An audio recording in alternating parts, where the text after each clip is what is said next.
Kukatpally Gulf oil కంపెనీలో భారీ అగ్ని ప్రమాదం జరిగింది. ఆయిల్ ట్యాంక్ పేలి ఇద్దరు సంఘటనా స్థలంలోనే చనిపోయారు. మరో 8 మందికి సీరియస్ గా ఉంది. గాయపడ్డ వారిని జూబ్లీహిల్స్ అపోలో హాస్పిటల్ కు తరలించారు. గల్ఫ్ ఆయిల్ కంపెనీలో ఇలాంటి పేలుడు జరగటం ఇది 7వ సారి. యాజమాన్యం నిర్లక్ష్యమే ఈ ప్రమాదానికి కారణమని కార్మికులు ఆరోపిస్తున్నారు.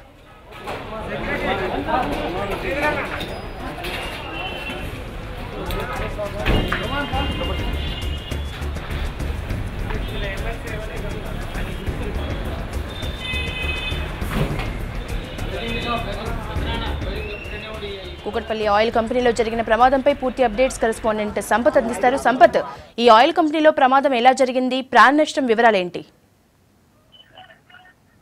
యశోద, కూకట్పల్లి పోలీస్ స్టేషన్ పరిధిలో ఉన్న గల్ఫ్ ఆయిల్ కంపెనీలో గంట క్రితం భారీ పేలుడు సంభవించింది. పేలుడుకు సంబంధించిన వివరాల విషయంలో ఎక్కడ కూడా గల్ఫ్ ఆయిల్ కంపెనీకి సంబంధించిన సూపర్వైజర్స్ కానీ లేదంటే వాళ్ళ సంబంధించిన కంపెనీకి సంబంధించిన తరఫు వాళ్ళు కానీ ఇక్కడ కూడా ఎలాంటి క్లారిటీ ఇవ్వలేదు. కానీ ప్రాథమికంగా ఉన్న సమాచారం కానీ లేదంటే ఇప్పుడు హాస్పిటల్లో చేరినటువంటి వీళ్ళంతా కూడా గాయాల పడినటువంటి వాళ్ళ సంఖ్య చూసుకుంటే ఇద్దరు అక్కడక్కడే మృతి చెందినట్టుగా తెలుస్తుంది. మరో 9 మందిని అపోలో హాస్పిటల్లో చేర్పించారు. దాంట్లో 3 పరిస్థితి చాలా విషమంగా ఉంది. వాళ్ళందరినీ కూడా సంతోష్ నగర్ లోని డిఆర్డిఓ హాస్పిటల్ కి తరలించారు.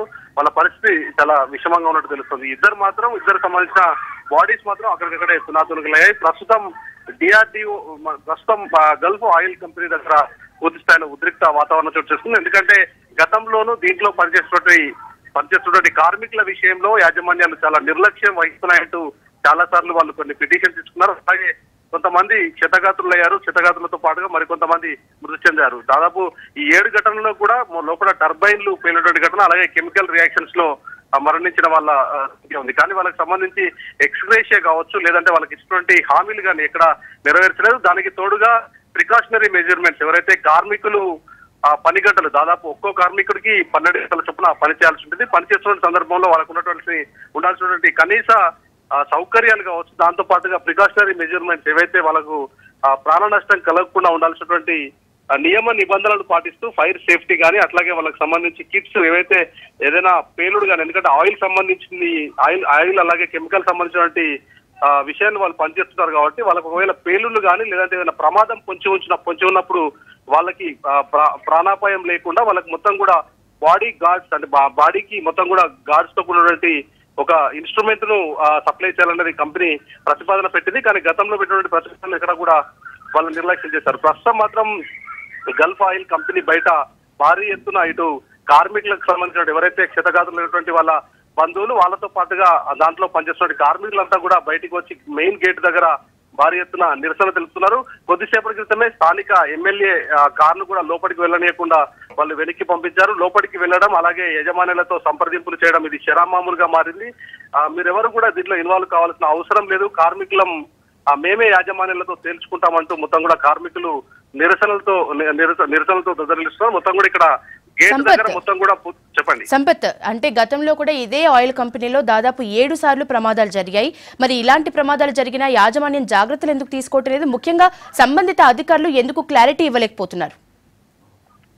అంటే దీనికి సంబంధించి ఎందుకంటే గల్ఫ్ ఆయిల్ కంపెనీ కానీ లేదంటే సంబంధిత ఆయిల్ కంపెనీలు కానీ లేదంటే కెమికల్ సంబంధించిన ఇండస్ట్రీస్ కానీ దీనిపైన ఇండస్ట్రీకి సంబంధించిన అధికారులు మానిటరింగ్ ఉండాలి. వాళ్ళు నిరంతరం దీనికి సంబంధించిన తనిఖీలు కానీ లేదంటే వాళ్ళు ఒకవేళ నియమ నిబంధనలు ఉల్లంఘించిన సమయాల్లో నోటీసులు జారీ చేయడం కానీ ఇట్లాంటి ప్రక్రియలు ఉండాలి. కానీ ఎక్కడ కూడా అధికారులు పట్టించుకోవడం లేదు. అధికారుల అలసత్వం అలాగే యాజమాన్యాలను ఎవరి ప్రశ్నించలేనటువంటి ఒక ధైర్యంతోనే వాళ్ళు ఇష్టానుసారంగా వ్యవహరిస్తున్నారు అనేది కార్మికులు చెప్తున్నారు. ఏదేమైనా ఒకసారి పేలుడు ఘటన జరిగిన తర్వాత రెండోసారి లేదంటే మూడోసారి దీనికి సంబంధించి చక్కదిద్దుకోవాల్సిన అవసరం కంపెనీ పైన కానీ ఎక్కడా కూడా వాళ్ళు పట్టించుకోవడం లేదు. కార్మికులకు సంబంధించిన సంక్షేమం కానీ అట్లాగే వాళ్ళ ప్రాణాలను కానీ గాల్లో దీపాలుగా వదిలేస్తున్నారు అనేది వాళ్ళ కార్మికులు ఆరోపిస్తున్నారు. ఈ నేపథ్యంలోనే భారీగా దాదాపు సుమారు 300 మంది కార్మికులంతా కూడా మెయిన్ గేట్ బయట వాళ్ళంతా కూడా నిరసనలు చేస్తున్నారు. అట్లాగే లోపలికి వెళ్లేందుకు గేట్ ను తోసుకొని లోపలికి వెళ్ళడానికి కూడా వాళ్ళు ప్రయత్నిస్తున్నారు. దీంతో పోలీసులు రంగప్రవేశం చేశారు. పోలీసులు విషయాన్ని చక్కదిద్దడానికి ప్రయత్నిస్తున్నప్పటికీ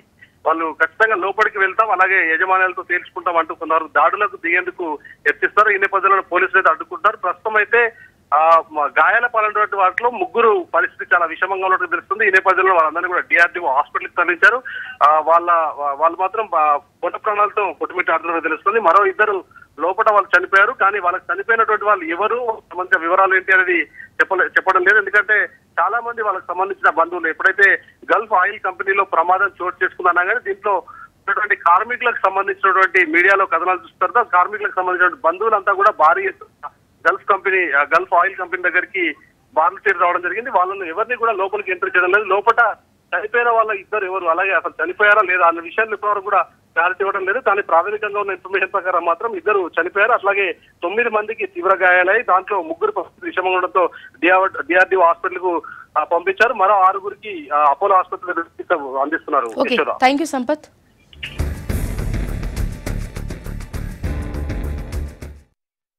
రాకేష్, ప్రకాష్,